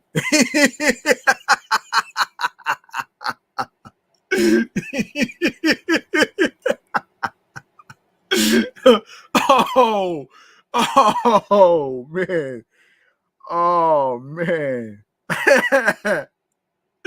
yo, Arcade Sushi. Oh shit, that's fucking hilarious right there. Yeah, yeah. Arcade Sushi gave excuse me placed the game knife on their 10 best retro beat 'em ups. Whew, that was funny right there, man. um. So yeah, Double Dragon 2, Wonder of the Dragons is a beat 'em up loosely Um, Based on the arcade game Double Dragon 2: The Revenge, developed by Korean game studio Gravity, not the movie, and published by B- Balanson Creative Corporation Limited. The title was first announced in 2011, but was shelved for release for 2 years. It was eventually released on April 5th, 2013, as a digital download for the Xbox 360 via the Xbox Live service. The game was met with an overwhelmingly negative reception, being considered as one of the worst games of all time. Really? Is that so?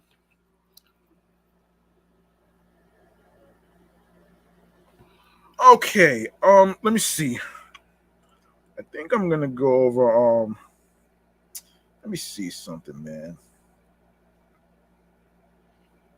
I think I'm gonna go over Double Dragon 3 and Double Dragon 4 and 5, and yeah, let's do that. Yeah, let's do that. Oh man, I wanna make it past the 2 hour mark. Actually, I wanna make it past the 2 hour mark. Actually, let's see. So what we have here, let me go to there. All right, here we go. Double Dragon 3. All right, so Double Dragon 3, The Sacred Stones, released in Japan. Um, hold on. Yeah, released in Japan as Double Dragon 3, The Rosetta Stone. So, is a side-scrolling beat 'em up produced for the Nintendo Entertainment System in 1991. It was the third Double Dragon game for the NES, developed by Technos Japan Corporation and produced and excuse me, published in North America and Europe by Acclaim Entertainment. Although loosely based on the similarly titled arcade game Double Dragon 3, The Rosetta Stone, it is not a port but a parallel project that was developed at the same time. Um okay. Yeah. So let me see.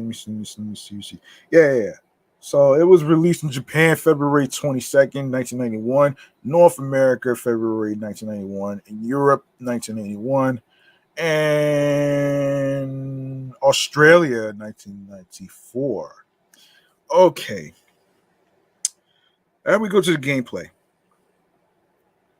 Double Dragon 3 can be played by one or two players simultaneously with an A mode where both players cannot harm each other, and a B mode that allows friendly fire. Excuse me. Like its arcade counterpart, the NES version of Double Dragon 3 reverts to having punch and kick buttons as the standard control scheme, and the ability to dash by expressing the D-pad left or right twice has been added. The rest of the rest of the combat system is a bit closer to the previous NES games, retaining the hair grab move that was removed in the arcade version. Um, okay. The moves in this version include a running jump kick and a midair somersault that allows the player to throw enemies by jumping on them during two-player mode when both players are controlling each each lead brother. Um, they can perform a twin cycle spin kick and a triangle jump kick. The game discards the traditional live system from the previous NES installments, as well as the item shops from the arcade version. Instead, the player gains the ability to control two new fighters in addition to the lead brothers as they progress through the game. These extra fighters join the player's party once they've been defeated as enemy bosses.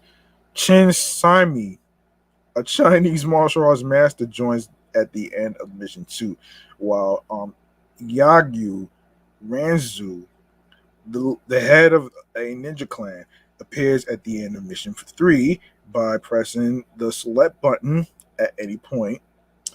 Um, the player can access a character selection screen and switch between any of the available fighters. Each fighter has his own fighting techniques, health points, and speed, making them suitable for different situations. When the player loses a fighter, he will automatically change to the next available character until the entire party has been defeated. Normally, the game ends when the player's entire party has been defeated, but a continued option is available for the final two stages if the player loses all the characters the first time. In addition to fighting unarmed, each fighter has a backup weapon that they can draw at any time from the character selection screen, but can only be used for a limited time. This feature allows the Lee brothers to use hold up. Nunchakas. Nunchakas. Okay. Nunchakas is how you pronounce it. Okay. I thought it was nunchucks, man. Anyway, Chin to wield an Iron Claw and Ranzu to throw shurikens. Weapons can also be obtained by disarming certain enemies, although only the Lee brothers and Chin can arm themselves with enemy weapons. An enemy's weapons can be used as long as the original wielder is alive. Let's see. Let's go to the regional differences. All right, so the English version altered the plot of the game during the translation process, as the Japanese version features a script that's much closer to the arcade game. While the English version involves another rescue mission to save Marianne, there's no mention of her in the Japanese script, and the Lee brothers are simply searching for the stones in order to become the world's strongest fighters. Additionally, the death of Brett um, uh, was not connected to the search for the stones, but rather the culprit turns out to be Jim, the boss of the first stage, who is revealed to be both the brother of Willie from the original Double Dragon. Additionally, the purpose of the trip to Italy was to find a clue to solving the riddle of Egypt. Rather than train for the big battle, it turns out that the boss of this stage, a shirtless, muscle bound gladiator, had the map of the pyramid, and rather than revealing in the third stage that Haruko had the last stone, it is the Italy stage that she reveals she has it. Lastly, the difficulty is slightly different between the two versions. In the Japanese version, the player starts each stage with more health for their characters, and there are fewer enemies to fight. However, the ending of the Japanese version differs depending on which of the player characters are still alive by the end of the game, whereas the English version always shows the complete ending with all four protagonists no matter what. Oh boy. All right, we go to the reception. Um, the NES version of Double Dragon 3 was the seventh best-selling console game in the United States during its month of release since February 1991, according to sales data from the Software Publishers Association. However, Acclaim Entertainment overestimated demand for the title, resulting with 500,000 unsold stocks of the title in their storehouse, according to Electronic Gaming Monthly. What the hell is Bimmy? Anyway, while Billy's name is spelled correctly throughout most of the game, even in the one player version of the opening, the opening of the two players mode has his name misspelled as Bimmy when both Lee brothers are shown together on the first screen.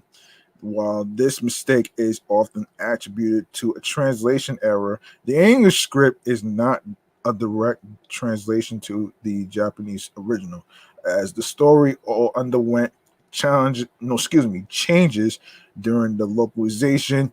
A promotional flyer for the Famicom version features a more direct translation of the opening text, which spells the name correctly. This typo served as the inspiration for the enemy characters Bimmy and Jammy in Double Dragon Neon, deformed clones of the Lee brothers who are described by their introductory tag line as mistranslated mutants. Oh wow. Wow, hold on. Mistranslated mutants. That's funny. Um okay, hold on. It is 153. Oh, it's 150. Yeah. Then we got a little time actually. Let's go to wait a minute. Where's part 4? Hang on a minute here, man. Where's part 4? Where's part 4 of Double Dragon? Hang on a minute here. Yeah, there was supposed to be a Double Dragon 4. Ah, here it is. Okay, Double Dragon 4 is a beat 'em ups video game in the Double Dragon series for PlayStation 4, Microsoft, Windows, Nintendo Switch, and Xbox One. Okay, so obviously, of course, the platforms obviously PlayStation 4, Microsoft Windows, Nintendo Switch, Android, iOS, and Xbox One. It was released January 29th for the PlayStation 4 for January worldwide actually is what the W stand for. Japan February 8th 2017, Microsoft Windows worldwide January 30th 2017, Nintendo Switch worldwide September 7th 2017, and Xbox One worldwide April 23rd 2020. All right, the gameplay. In addition to the story mode, the game includes a two-player duo mode and a tower battle mode. Enemies and bosses, as well as hidden characters, can be unlocked for story and duo modes through tower mode. All right, so reception. According to Metacritic, Metacritic gives the PC score of 50 out of 100, and for PS4, 49 out of 100. Publication, Destructoid gives it 6 out of 10. EGM gives it 6 out of 10. Also, Game Informer gives it 6 out of 10. GameSpot, 5 out of 10. IGN, 3.5 out of 10. And Touch Arcade, 3 stars. According to the video game review aggregator Metacritic, the PS4 has a score of 49, indicating generally unfavorable reviews, while the PC version has a score of 50, indicating mixed or average reviews. Destructoid gave it a 6 out of 10. Arc System Works staunch dedication to the retro aesthetic of Double Dragon 4 is admirable, but still falls short of the mark when juxtaposed to several of the series' own entries. IGN awarded it a score of 3.5 out of 10, saying that Double Dragon 4 is a retro brawler that leans too heavily on elements that haven't aged at all gracefully. And of course there's Double Dragon 5. As far as Double Dragon Neon, I'm gonna have to save that for another time because I gotta get to the upcoming games that's coming out this month. So let's. The last game we're gonna review is Double Dragon 5. The Shadow Falls is a fighting game developed by Leland Interactive Media and published by Trade West for the Super Nintendo Entertainment System and Sega Genesis in 1984. It was later released for the Atari Jaguar by Telegames the following year. It's an American produced sequel to the Double Dragon series by Technos Japan, who had little to no credited involvement in the development of the game outside of licensing the IP to the publisher outside Japan. Um, okay, so the, so for NES, it was released in Europe July 10th, 1994, North America August 1st, 1994. Sega Genesis, it was released in North America August 5th, 1994. Jaguar, North America April 1st, 1995, Europe 1995 um, of April, and Japan July 1985. There you go. Unlike previous games in the series, which were side-scrolling beat 'em ups, Double Dragon 5: The Shadow Falls is a head-to-head fighting game based on the Double Dragon animated series in the style of Capcom's 1981 arcade hit Street Fighter 2. Though Technos would eventually produce their own fighting game based on the 1994 live-action Double Dragon film the following year, simply titled Double Dragon for the Neo Geo. The Double Dragon 5, the Shadow Falls, yes, the Shadow Falls received mixed reception since it was released for the SNES and Genesis. Critics felt it was a respectable clone of the Street Fighter 2 and gave positive comments in regards to the graphics and the sprite quality. However, the Jaguar version received negative reception from reviewers who felt that the port did not improve upon the graphics and upon, audio from the 16-bit versions, and was also criticized for its controls layout. The title comes from the first episode of the 1993 TV series. All right, the gameplay. Double Dragon 5, the Shadow Falls is a fighting game that follows the 8-way directional pad stick and 6-button layout common to most fighting games at the time, consisting of weak, medium, and strong punches and kicks. The Genesis version supports the standard 3-button controller. Uh, as well as the 6-button controller released the previous year. While the Jaguar version makes use of its 3-button controller for punches and the 3, 6, and 9 keypad buttons for kicks instead. Characters have several moves as well as finishing moves called overkills, where the losing character has their own unique death animation when defeated by a certain type of basic attack. The game features 4 game modes to choose from. Tournament it is an arcade style single rather player mode, and where the player competes against a series of computer controlled opponents, um, with each character having their own ending.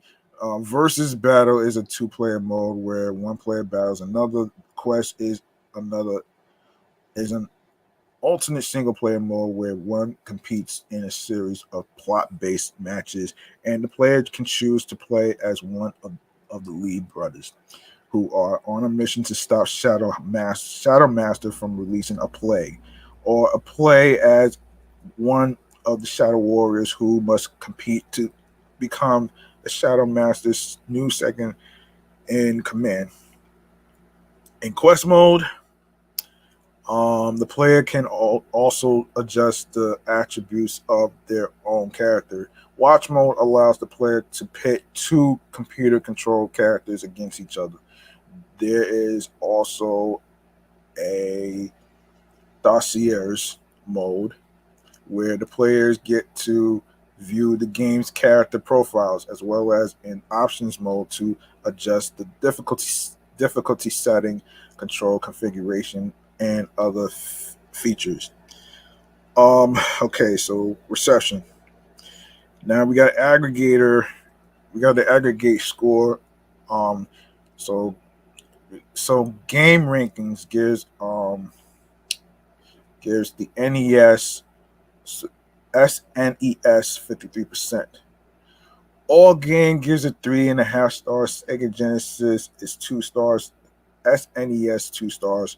EGM gives it 23.5 out of 40. And SNES gives it 21 out of 40. um Game Players gives Sega Genesis 65%. Game Game Pro gives it 10 out of 20. Sega Genesis gives it 12.5 out of 20. SNES gives it 16 out of 20.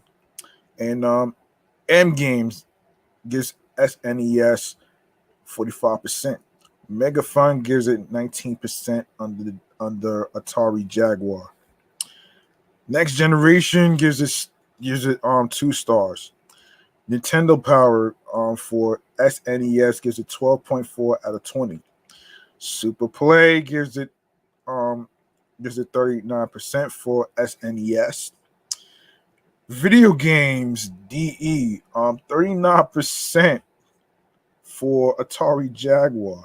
Then 39% for Sega Genesis. Video games and computer entertainment gives Atari Jaguar 6 out of 10, Sega Genesis 8 out of 10, and SNES 7 out of 10. Playtime 90% for Atari Jaguar. Sega Pro, Sega Genesis gives it 63 out of 100. And total gives it a 4 minus. And then Ultimate Future Games gives it 23 for Atari. The original release for the NES generally received mixed reviews. GamePro described the game as an unoriginal but competent Street Fighter II clone with good character sprites and a variety of options. The 4 reviewers of Electronic Gaming Monthly commented that the game would appeal to younger gamers with its cartoon style and easy to perform moves, but summarized it as a strictly average entry among the many fighting games on the market. They scored it a 5.25 out of 10. The Super NES version also received scores of 5.75 out of 10 from Game Informer and 3.1 out of 5 from Nintendo Power.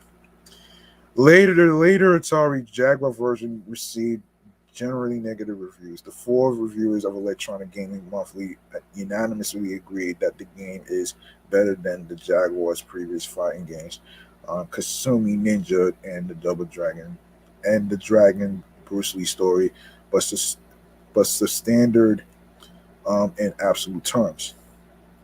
Their chief criticisms were that the Jaguar version has the same graphics and audio as the by then outdated SNES version, and has far worse controls with the use of the Jaguar controller's number pad, making it almost impossible to execute special attacks. GamePro's reviewer expressed little problem with the controls, but still panned the game, criticizing the headache, including music, and arguing that it is unacceptable for a game which was graphically average even on 16-bit systems to be ported to a 64-bit system with no enhancements aside from the backgrounds. A reviewer for Next Generation stated that while the 12 characters in the game have some theoretically interesting designs, the art is flat and the animation is stilted at best. He also concurred that the background improvements in the Jaguar version were not enough to make the game's graphics better than mediocre, and gave it 2 out of 5 stars. All right, now we can go over the upcoming games that's coming up. Let's go to we're gonna go to where we left off, and let's see. All right. Yes. So here we go. Here we go. For wait, where did I leave off? Yeah, where did I leave? Oh, okay. Gotcha. Yes. So now upcoming games. And this is Tiny Kin, which is coming out August the 30th. PlayStation 4, Xbox One, Nintendo Switch, and PC. And now we go to this. Now we go to September. So JoJo's Bizarre Adventure All Star Battle R, for PlayStation 5, Xbox Series, PlayStation 4, Xbox One, Nintendo Switch, and PC comes out September 2nd. Lego Brawls, PlayStation 5, Xbox Series, PlayStation 4, Xbox One, Nintendo Switch, and PC comes out September 2nd. Hold on, stay with me, folks.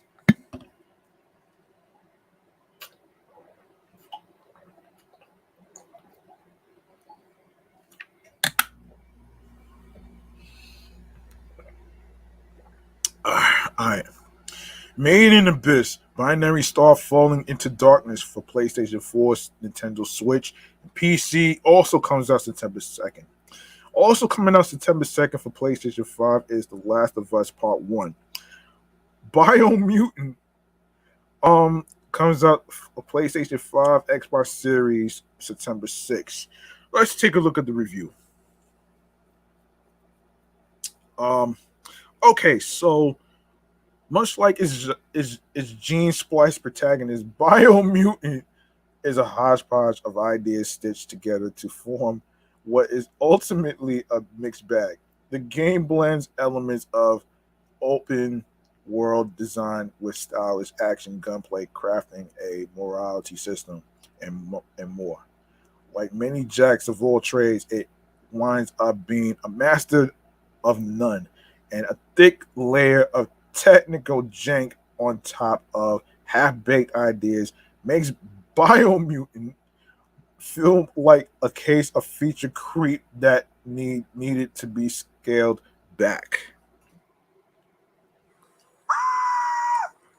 At its core, Biomutant is a typical open world game featuring a large map littered with basic objectives, points of interest, and various environmental biomes with bizarre wildlife roaming in between.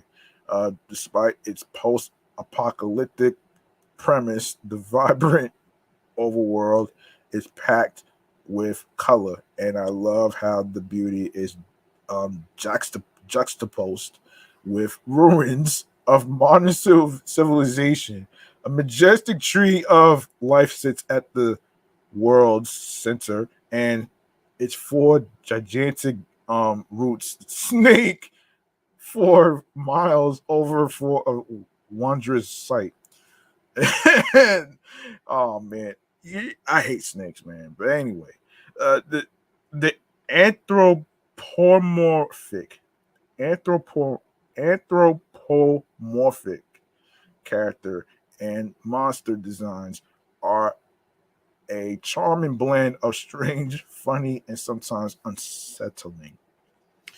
I I enjoy Biomutant most when I simply explore stumbling upon hidden bunkers or abandoned villages and clearing them of their precious loot. Traveling gets even better thanks to a variety of transportation options, from riding various amounts of stomping ground. No, excuse me, stomping around in a mech suit to soaring on a glider.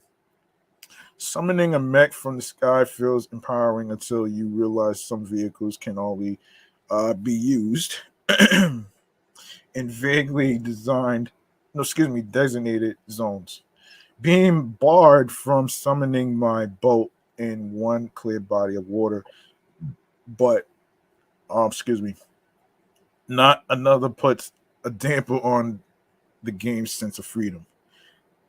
Combat blends stylish melee with wacky gunplay, but lacks the polish it needs, often feeling messy and imprecise. Parrying feels especially unsatisfying, and the loose lock on system makes staying on target a a finicky pain. I appreciated the variety of special powers at my disposal, such as creating trails of fire or conjuring ice storms. The abilities add a flashy wrinkle to the action, but they don't pack as much punch as to wanted it in battle, even after investing stat points into them. Biomutant combat became more tolerable once I acquired stronger weapons via a robust and rewarding crafting system. After collecting random junk like old sniper scopes, trumpets, horns, or even bananas, you can slap together devastating killing machines. I had a great time maximizing this system and seeing my creations tear through monsters always felt rewarding. The same goofy satisfaction applies to armor and gear. My character rocked a mascot helmet and a polo shirt that looked ridiculous, but the outfit was augmented to be as sturdy as a suit of armor. The drive to make cooler weapons to potent and scavenging for new parts consistently felt worthwhile, even when I found loot that was inferior to what I already had. That's because you can always sell it, or better yet, break it down into valuable ingredients to craft better parts. Of course, yeah, it's so much. Okay, of course, biomutants. Wait a second. Yes, yes, biomutants. Combat became more tolerable once I acquired. Yeah, I already read that part already. Better parts. Yeah, I already read that part. Biomutant boosts an overwhelming amount of side activities that are mediocre best, but too many of them boil down to completing simple actions a set number of times in different locations. The tasks themselves aren't bad; they are just the definition of busy work, and the rewards aren't worth the effort half the time. Still, you don't need to worry about a lack of content in Biomutant. My quest log overflowed with things to keep me busy for dozens of hours, even if those activities were largely shallow. While elements around the edges can allow some degree of entertainment, it all feels hollow when it's funneled into an underwhelming narrative core.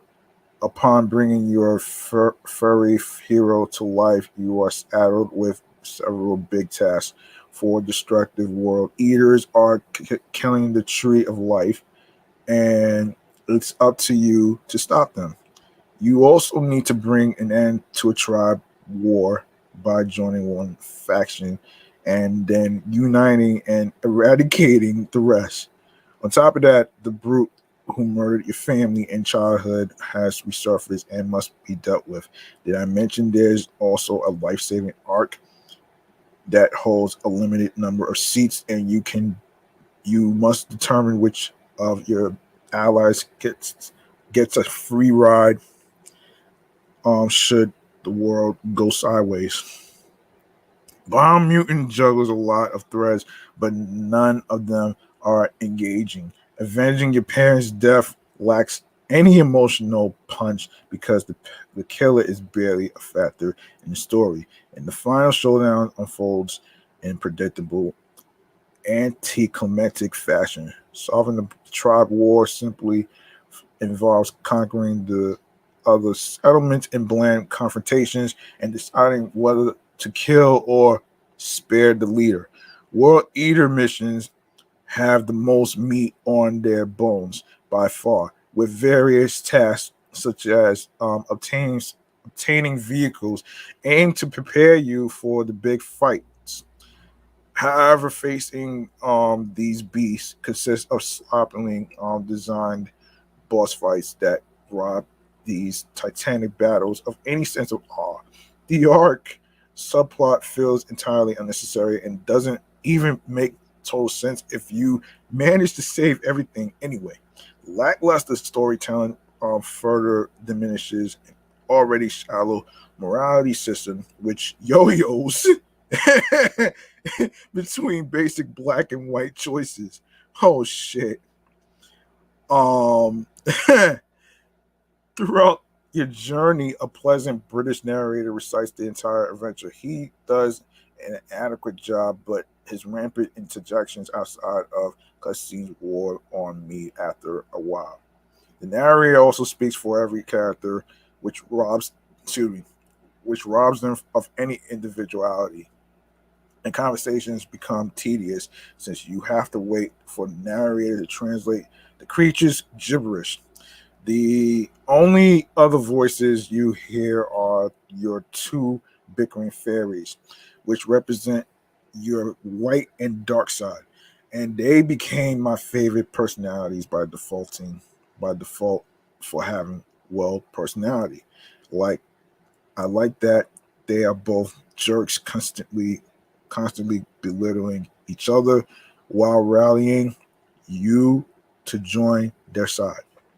A lackluster presentation and technical issues further spoil the experience. Cutscenes are rough thanks to stilted animations and an overall flat delivery. An occasionally wonky camera can zoom inside of objects during conversations. Cinematics sometimes end abruptly and cutting off dialogue in progress. Playing on PC offers a smoother outing, but various bugs and hard crashes hindered my adventure on console. Biomutant consistently shows glimmers of promise, but it takes patience and a pair of rose colored glasses to see them. I generally loved my first several hours with the game, but once I made cooler weapons and that made combat more tolerable on my another postcard worthy site, I felt more disappointed than anything. Bomb Mutant has all the ingredients of a unique, entertaining adventure. It just spends too much time doing everything possible to try and impress its audience instead of polishing its of strengths. Okay. All right. So Temtem, another game that's coming out on September 6th is for PlayStation 5, Xbox Series, Nintendo Switch, and PC. Another game coming out on the same day is the Tomorrow Children Phoenix Edition for PlayStation 5 and PlayStation 4. And we have Steel Rising, PlayStation 5, Xbox Series, and PC September 8th.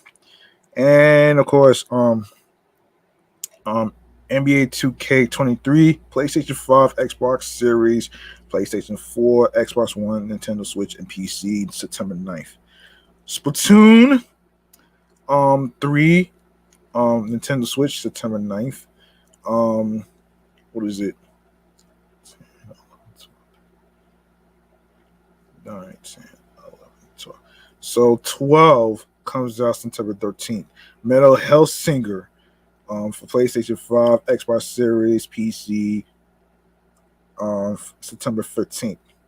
Outer Wilds on PlayStation 5, Xbox Series, September 15th. I already did that. Wayward Strand, PlayStation 5, Xbox Series, PlayStation 4, Xbox One, Nintendo Switch, and PC September 15th. Evil West, PlayStation 5, Xbox Series, PlayStation 4, Xbox One, PC, September 20th. Solstice, PlayStation 5, Xbox Series, and PC, September 20th. No Place for Bravery, Nintendo Switch, PC, September 22nd. Cereal cleaners. Man, PlayStation 5, Xbox Series, PlayStation 4, Xbox One, Nintendo 6, PC comes out September 22nd. And the Session Skate Sim, PlayStation 5, PlayStation 4, Xbox One, PC comes out September the 22nd. And the Dio Field Chronicles, PlayStation 5, Xbox Series, PlayStation 4, Xbox One, Nintendo Switch, and PC, September 22nd. All right, I'm going to stop right there and end this episode right here. And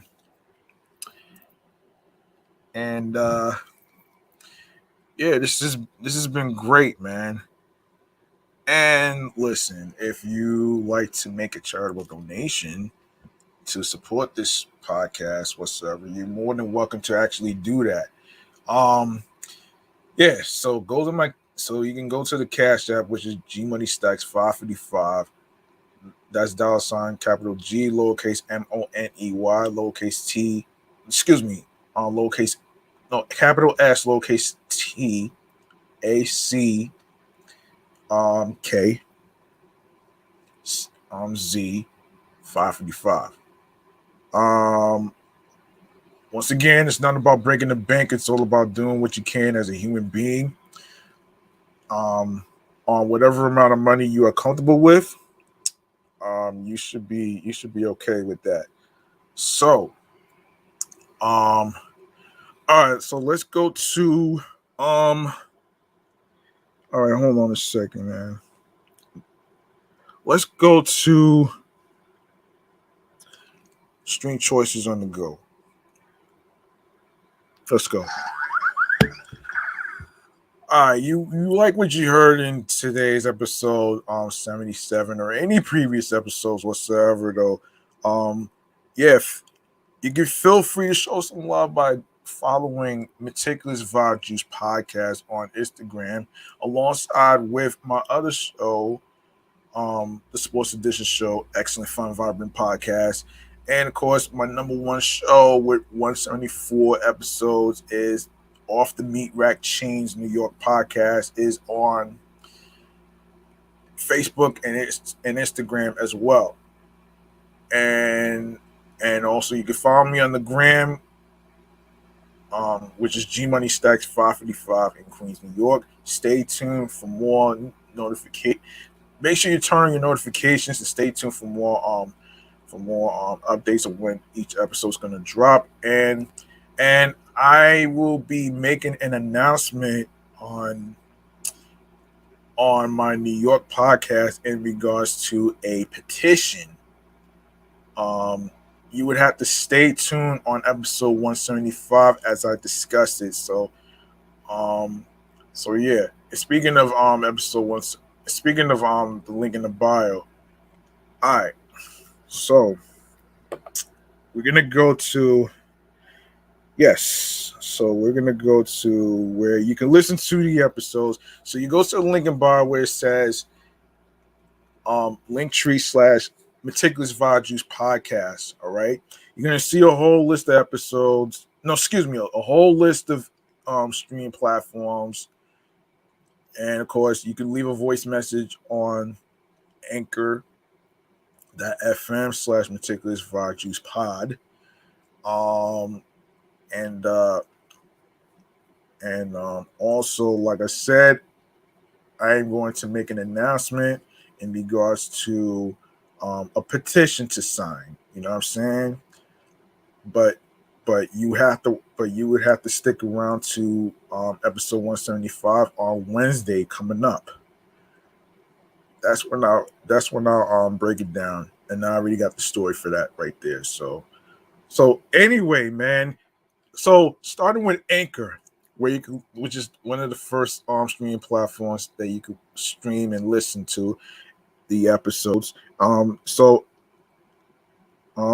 Anchor, Audible, Audacity, Amazon Music, Breaker, Castbox FM, Deezer, Listen Notes, Moon FM Podcast, Player FM, Pocket Cast, Podfriend, Podo Polo, Podorama, Podcast Index, Podcast Addict, Podchaser, Podverse, Reason FM, Spotify, Stitcher, TuneIn Radio, Google Podcasts, and you can also do a 5-star rating on Podchaser, Podfriend, and Spotify. Make sure you give a 5-star rating for this podcast. It'll be appreciated. And of course, you can listen to Meticulous Vibe Juice podcast review show on Radio Public alongside with iHeartRadio, the number one app for music, radio, and podcasts. And make sure you follow my other two shows that's also on iHeartRadio, which is the Sports Edition show, excellent, fun, vibrant podcast. And Off the Meat Rack Chains New York podcast is on iHeart as well. So make sure you follow those two shows. Make sure you follow the show on every streaming platform. And of course, last but not least, the YouTube. Make sure you grab that subscribe button and tap the, and also click on the noti bell so you can be reminded when the show goes in the air via live stream, including the reminder of the time that the recording is going to start. Leave a like and a comment along with the episodes with the topics. Make sure you stay tuned for more video content, upcoming episodes, previous episodes that's on the YouTube channel page in case you missed it. And of course, make sure you listen, you stream, share the videos, share the episodes, tell a friend to another friend, spread the word. And of course, word of mouth is important. And make sure you share the podcast along with your wives, your boyfriends, your husbands, your girlfriends, your friends, and the people that you are cool with from work, and the ones that supporting your career morally speaking, more supporting speaking. And so like I always say at the end of the show, man, the grind does not stop. You just have to trust the process and what you do, creatively speaking. Find something that makes you happy mentally, physically, and spiritually. Because at the end of the day, mental health matters. You know what I'm saying? And that's the reason why sometimes I do mental health checking, because, I feel that it's not weird to ask how a person's mental health is, man. You know what I'm saying? I'm just trying to break that fucking narrative that is weird to ask somebody that question. It's not fucking weird, folks. So anyway, so New York wasn't built in a day, man. You just gotta trust the process, and it's a day by day thing. And whatever career field you're into, you make sure you follow your dreams and make sure nobody don't stop you, whether it's your parents or anybody else for that matter. So, and also, um,